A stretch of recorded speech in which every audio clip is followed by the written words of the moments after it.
And then the New Day show up. Yeah, New Day come out. They all dance. Got to see Sasha shake her butt. It was awesome. Naomi, her ass takes up the ring. This is true. But have you noticed? If you look at the Have you noticed that Team Bad? They've been kind of acting more and more, kind of like the New Day. Like they're making them more and more sports entertainment. They do these. I know for a while now they've been doing like these YouTube things, these WWE.com exclusives. So I think that's been getting so popular that they're kind of just. They shouldn't do it. I don't know if it's organically. I don't know if it's writing. Yeah, but it does seem to be getting over. The New Day seems like to be the only thing that really people just want to watch. They're overdoing it. They are overdoing it, but it does seem like that's the only thing they want to watch. And I mean, it's kind of a weird thing. It's like, okay, these 3-man tag team champions who are kind of quirky and weird are the only things that people seem to be talking about and liking. And they're getting more and more androgynous. But what they did do is exactly what they did with the beginning of the show, was they went to commercial break, and then things happened after commercial break, and they came back. So that shows you that they're treating the New Day with just doing the same tricks they would do as main eventers. So that's a big deal. Where the New Day, much, sorry. The New Day is still cutting the promo. Usos are out in the ring, and then Lucha Dragons come out. Eventually, it spills out to where the Usos jump Xavier Woods, and the Kalisto rolls up Kofi from being distracted. This is a great match. I feel like just as good as any time you see New Day and Lucha Dragons wrestle. Too much New Day. Sure. Too much New Day. I'm sorry. New Day was hilarious, but Xavier Woods. Not so much. Hilarious after he got jumped and he got dragged. No, this is pretty funny. This is a waste of time. It was a dumb promo. Well, no, a kitty cat on the tree. Are you kidding me? That was nothing entertaining about this. They're running them ragged, and like it's showing. And I'm like, I am not at all entertained by this. Like the New Day was fun. They were quirky. It was something new. And now it's just like it's overbearing, and it's like it's bothering me. It's bothering me. And that promo was a botch. And but then the match was good, and I feel like the unicorn headbands? Are you serious, bro? The promo was supposed to announce that there's gonna be a 3-way ladder match: Lucha Dragons, Usos, and you got nothing to say about these headbands. These dumbass headbands. I mean, you got nothing to say about this. I mean, if you buy it, then it's silly. But I mean, they're kind of silly. They're just there. I don't see much of them, man. They're just merchandise. I think they're kind of mocking like John Cena's headband, and then like all these little trinkets. No, they're just unicorn headbands, man. And plus, I mean, they're just as silly as like foam #1 fingers and like Roman Reigns fists and things like that. No. These are unicorn headbands. They're unicorn headbands. There's nothing good about this. There's no justifying the existence of these fucking headbands. They should not exist. And nor should be worn during a promo. Like, I'm sorry. I'm sorry. I just... If I was to pick out the one thing that was a total shame about this entire show was that fucking New Day segment and those goddamn headbands. I'm sorry. I definitely hear what you're saying there. That's kind of wild. I don't know what's up with the unicorn thing. I think that the unicorn thing definitely throws them off, but I don't know. What keeps them in there for me is the in-ring. I think it's like the strongest thing going. Is Kofi's awesome. Big E's great as a big man.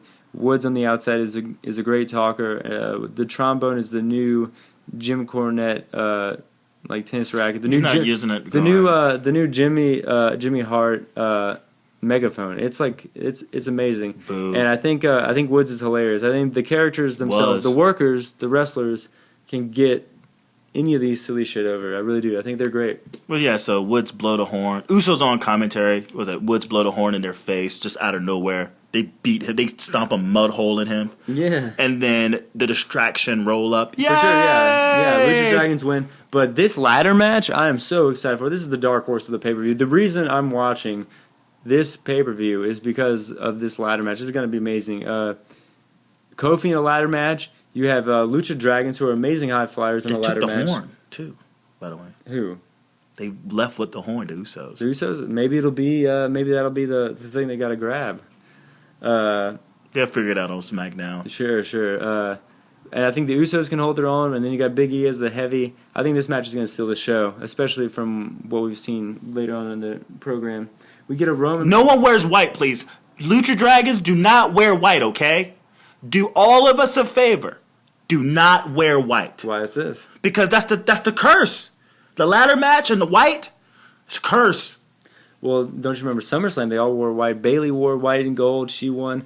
Seth Rollins wore white and gold. He won. And then I think, the New Day wore white and gold. And but they didn't have a ladder match. They didn't have a ladder match. Now, I'm just saying, when you got the ladders in there, the you wear white. The one person who did, but I'm saying all the times the belt switch was white and gold. But I didn't know that. Who started that? The Hardys, Sin Cara. Sin Cara actually got hurt. The Mystic. Oh, people getting hurt. Yeah, getting hurt. Yeah, that's what I'm saying. You meant losing. Yeah, getting hurt. Okay. Yeah. Yeah. So, I don't know. I mean, don't wear white. Yeah, Lucha Dragons. You got thousands of combinations. So do you, New Day. So do the Usos. Where is it? Where will it be? It's at Winnipeg. I kind of looked it up. So they're in Canada. I'm not very sure because it looked like they were kind of going south, but then when I googled it on the walk, it said Winnipeg, but that was just a quick Google search and kind of like scrolling. So maybe, just maybe, the Dark Horse, it's going to be 50-50. It's going to be kind of hard to watch, but in terms of crowd, Kevin Owens. He's gonna get the Bret Hart treatment. Oh, yeah, maybe. Then we had a Roman promo. Then we have the Miz TV. Yeah, I know, right? We had a Roman promo. Miz TV. Exactly. God damn. Shut up. Please. Can someone please shut this guy up? Just shut up. You know how, like, Daffy Duck, he talks and he had to get his beak blown off? Can we do that to Roman Reigns? Yeah, we got Miz, who's known for his talking in the next segment. We have Ric Flair, who's known for his talking in the next segment. Could you just skip this one promo, especially if we're going to get a 10, 15-minute promo at the end of the show, and have Ric Flair and the Miz talk a little more? Hey, Reigns, shut up. And this, to me, was the I like this. I really enjoy. I enjoy Miz TV. Yeah, Miz was out there. He was kind of egging him on. Charlotte full heel with Rick, of course, the dirtiest player in the game. I don't think he was egging her on. He wasn't egging him on. He was investigative reporting, baby. Yeah. He was because he wasn't asking any questions out of the blue to be an asshole, to be a jerk. He was asking legitimate questions like, look, here's what's up. Now, what's the change? He was actually asking the question us marks are asking. Like, okay, you just had a motherfucking. We just seen you in tears because someone just called out your brother. Your brother, right? Mm-hmm. So why all of a sudden you're an asshole? Like, what is this? I mean, this is true. I think Charlotte's is a better heel. I feel like Paige is a good face, but I feel like why are you gonna flip him and flop him and flip him and flop him? It just goes like I feel like you have it right now. But since you already fucked it up, you got to roll with what you fucked up. Where's the transition, though? We had no It's just like 1 week we're crying and beating someone because we're taking, and then the next week we're fucking tweaking our own knee and becoming quote unquote the dirtiest. Taking out our father. It's like, hey, pump the brakes, people. Pump the brakes with that shit. Well, I think what's going on there is there's a documentary coming out by ESPN with Ric Flair. And, of course, he got known for being a heel. So I think they think that's better promotion to have Charlotte be the heel. And I think she's better at being a heel. And I think Paige was a face for so long, people wanted to cheer Paige, as good as she was as a heel. But that goes back to why did you turn him? You could have done the cocky, like Charlotte getting more arrogant week after week, and then eventually turning on Paige and Becky. Because Paige and Becky kind of fit better anyways. But, like, you could have done it a little bit better. I tell you this. I tell you what's going on, though. I tell you what's going on. It's that Paige all along, and when she interrupted, when the first shit go down with the PCB. She was great. She was great. When PCB first, the shit hit the fan. Sure. She's like, "Dog, don't talk to me this way. You're being this. I don't believe this act. Fuck you. I don't believe it." She's been talking about how Charlotte Flair's been fake since she's won that fucking belt. She's only here because her old man got her here, and that's what Miz points out in this Miz TV. She's pointing out all these things like, I'm not buying this act, fuck you. And now it's manifesting. And Paige, very much like when they thought that she attacked Natty, it's like, no, I didn't attack Natty. Who attacked Natty? Team Bad attacked Natty. See? Y'all thought I was being bad. This is like it's like have you ever seen? Well, I mean, there's something to be said for like the anti-hero who feels like betrayal. I feel like that's something that people can cling to. Or she could be the tinfoil hat girl that everyone's now seeing everything that she's manifested come to light. Like she's falsely accused of attacking someone. She's calling out. More like slandered in a way, but now it's proven. She's calling out Flair. Becky. I'm telling you, she's gonna fuck you over, right? And that's what happened. Yes, this is what's happening right now. This is true. And then how about this is the fucking moment of the night. She slaps Flair. Yeah. And Flair is just doing a great job of looking stunned, getting more pissed. And he sicks his daughter on her. Yeah. And Paige is fucking cracking me up, doing like the mocking of the strut, and he just goes, get her. Get her. Like this ridiculous, sicking his daughter. They kind of brawl out the ring. Paige rolls out. This should have ended. I mean, you have star power. You got a former world champion in the Miz. You got Ric Flair out there. You got Miz's reactions too are great. This segment was the best segment. I just said I really enjoyed it. It was Miz being Miz at his best. And he wasn't being an asshole. He was actually running a television show. I think he went out there with the likes of really trying to outdo everyone, even because he's not like he's the greatest wrestler or the best wrestler or even that good at wrestling at all. Mm-hmm. I like him. But you know what? There's other ways to get over. There's other ways to outdo everyone. And if you can come out with the best segment, you win. And he came out convincingly. He came out to be like, yo, we're all going to have the best segment tonight, all right? Just follow my lead. And he knows how to do it. Charlotte, as a heel, she has more to her because she was I was calling her filler Flair, because her as a babyface had nothing going on. Now that she's a heel, she can actually she can be angry, show a little more character, a little more charisma, you know? I'm not necessarily digging the fact that she has to be by her dad. I would much rather see her on her own too. But if this is going to have to deal with this for a while, if it's going to help, then I'm all for it. But I just wish the transition was smoother with her turning into a heel. Oh, most definitely. I definitely agree with that. And I think this was a strong segment going into, another strong segment, Rusev versus Ryback.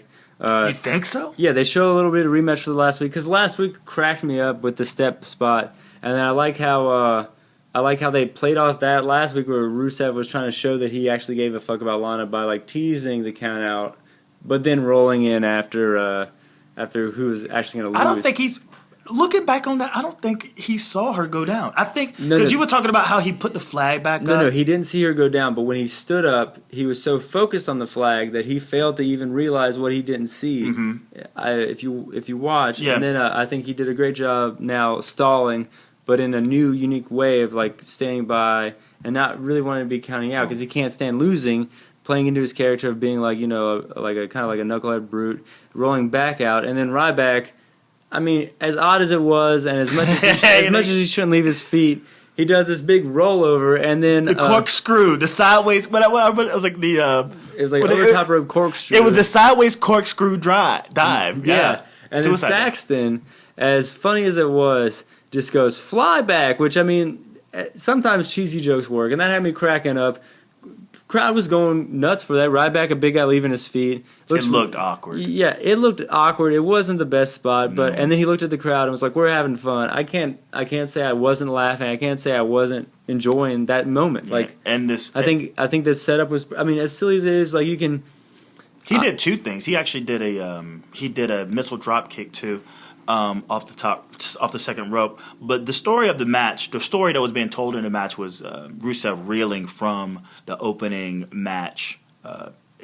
Any move he did, he got a lot of powder, you know. He kept rolling out the ring because he was reeling. He still was hurt from the first match of the opening. And every time he hit his back, every time he moved, he would grab his back. Every time he failed, he stayed on a little longer than normal. But he starts to attack Ryback's arm. That's what he starts going after the arm. And then he runs away.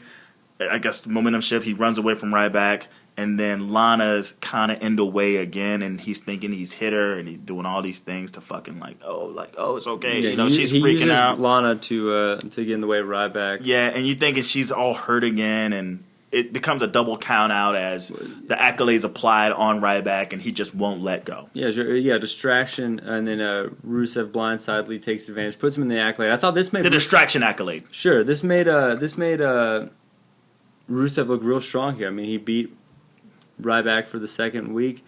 This is how I want to see people in this main event faction go. However, this next segment is not how I want to see it go, but I thought it was exactly what they were doing. I thought they were going to just, of course they lost, the League of Nations lost in the main segment, but if you see single-handedly, I thought they were going to build... That's a big deal, you know? Yeah, that's a big deal, but I thought they were going to make up for it by having individually them look strong, and they started out strong with Rusev, and then we had Stardust versus Swagger. Wait a minute, though. We talk about a jobber intro. Both of them get a jobber intro. Not only do they get a jobber intro, we come in on the match. Yeah. And you blink and you miss everything. Well, they did that 3 times this week. They did this 3 times tonight. They did that for the opening 16-man match where they had where Roman Reigns, Usos, and Dean came out, and then when we came back, they were having a match. No, they just rung the bell though. No, they came out. Hold on, they came out and then they rang the bell. Yes, and then the New Day came out. So I was gonna say is these characters were already introduced before the break, but this one not only were the characters not introduced, but they just like you said it started. Meanwhile, already in play. Yeah. Already in progress. What happened to a TV timeout? What happened to anything? They were like, "Oh, fuck this," because we're gonna get to the meat of this. Yeah, Titus talks about why he keeps showing up in his. I think this is perfect. I think this Titus O'Neil on commentary here did more for this feud than any of these vignettes and promos they've been doing over the past few weeks. When he said, "I want to see Cody be Cody. I don't want to see him be Stardust," and I think this might be a good way to maybe transition him out, or maybe do something. I think that did better. Like, that's a legitimate reason. He's like, this guy, a humanitarian of sorts, just wants to see him not be crazy anymore. He remembers who he was, which I think that was a way better storyline than I think that WWE was trying to put him. But why him? Well, I mean, wouldn't you think it would be awesome to have Goldust do that? I mean, why Titus? I mean, okay, just to give Titus something to do? Isn't that convinced? I'm not convinced. Give him something. I mean, what's their connection? I would say Titus O'Neil is. Oh, okay. I think the dynamic. Where's your tag team, Titus? Where's your tag team partner? He didn't need him. I think Titus O'Neil's better, anyways. Darren's good, man. Darren's good, but he keeps running his mouth, and he's not that good. So. You mean running his mouth like kayfabe, break kayfabe? Yeah. He keeps saying bad things about the company, and then saying he doesn't want to. After he goes to these countries, coming back, it's like. Dude, you knew you went to these countries before, You talk about something recent? No, he just kind of always does his. I don't know. He's standing up for the gays, man. He's standing up. Not the gays. Not that. Well, I guess he's doing his thing, but I mean, if you're really gonna stand up, leave. Be like, I don't want to be a part of a company that makes money off of that. You're still getting the check, but you're complaining. You're halfway crook. That's it. That's what we're saying. If you're gonna stand for something, stand for something. Don't mope and complain while you're getting a check. You stand up for something you believe in. You cut ties with it. You don't keep the ties and still collect the check while you mope and complain about how things should be different. I guess that is what I'm saying. And I feel like Titus O'Neil hasn't done any of that. And I think Stardust Cody Rhodes is good enough to have a nice little feud match with a bigger guy, and the dynamic of that could work with Titus throwing Rhodes around and Rhodes being real quick trying to get away from that, and plus you have the Ascension, so you could have little matches throughout. I think this is insignificant to me. Sure, yeah, because Del Rio came out and attacked them both with chairs. I mean, no, I'm just saying this feud, not saying that. Sure, yeah. I was just trying to move on. Moving on, Del Rio did come out, attack them both with chairs, but then, so I'm thinking here, Rusev looks strong, now Del Rio's looking strong. But no, he trips over the scooter, and then Swagger and Zeb, and Swagger's like... awkward. Yeah, come on, man, don't you remember this? He roughs him up. Yeah. He roughs him up, man, and he puts his hand over, and he just kind of looks at him, and just scoots off. Yeah. That was good. That was great. I think every worker did their part in this. Who's over by the side? Who's over the side? Is it Stardust? Or is it Stardust that's over? He heard, and he kind of he kind of like just drives by them, like whoop, coming through. Yeah, like this is it's awkward. great. He just rolls off. I think the workers in this segment did a great job, but as far as what He alerts something that was weird too, and I'm sorry. Titus alerting. He's alerting. alerts Cody Stardust of the chair shot. He alerts ADR that Stardust is coming to hit him with a chair, right? Who has the chair? Who's coming to hit somebody with a chair? Del Rio is going to attack Stardust, and then Titus O'Neil, showing that he cares for this person, says, "Hey, watch out," because his whole thing now is he's caring for Cody. He doesn't want to see. Oh, I thought it was the other way around. Like I thought he was. Okay, all right. I'm confused. It's also confusing. Yeah, and then that distraction gives Swagger time to get a chair, and then through that, Swagger and them are yelling. Zeb gets away, but through the melee, on purpose, Del Rio trips. And then they cut this promo in the back where Del Rio's like, "You made me look foolish," and I guess this is the beginning of the end for... it is the end. For Zeb and Del Rio. That was the end. Sure. Okay, beginning of the end, or the beginning of the end, and then the end of the end. But what I'm saying is this does not do a good job. You already had Del Rio lose tonight in his new faction League of Nations, and then you have him look ridiculous. A heel coming out with two chairs, attacking everybody, tripping at the end of it. What the fuck are you setting up for? Like, have Del Rio look strong, have Rusev look strong, and then have maybe Sheamus take out Roman with... You have all those tables, ladders, and chairs out there at the end of the ring, at the end of the night. It's easy spot. Have him take out one of them. So then you have the faction that you took out, and then you slowly build them back to something. You have this new faction. They're looking ridiculous because they are ridiculous. Yeah, sure, yeah. They're just ridiculous together. Sure, Rusev beat Ryback. That's good. Del Rio tripping over Zeb. That's not good. Sheamus going over through the table. It's petty. Yeah, it's not good. Well, that whole thing was like, okay, how can we take these guys? Because they got rid of... the whole thing is this. They got rid of the Mex-American gimmick, and now... They realized it was a mistake. Yeah, and now but like, there's other ways to... Because, Zeb gets roughed up twice, He even has a chair thrown at him. Well, I think he's... I think what's going to happen is he's going to come out and help Swagger somewhat at the pay-per-view, and then it's going to be Swagger and Zeb get back again. Maybe. I don't know. I just go, poor Zeb. I just hate seeing Zeb get roughed up all the night, man. He's old man. He's not supposed to get roughed up. Oh, Dutch Mantel can't rough Dutch Mantel up. He ain't done nothing to nobody. No, well, he could be Santa Claus this year. He could be Santa Claus this year, Man, rough him up. It'd be Zeb to Claus. Then we have Braun and Dreamer. I really like the dynamic of this match, but it didn't really play out too well in the crowd. It looked like the crowd really didn't care. Because they had nothing to really care about. Who's this Tommy Dreamer guy and who's this Braun Strowman guy? Yeah, in South Carolina. Like what the fuck? Who the hell are these guys? Like there's the ECW Nostalgia Act works real well in one region of the country. Everyone knows who they are as far as like wrestling loyalists, wrestling marks, people that have been watching wrestling for a long time.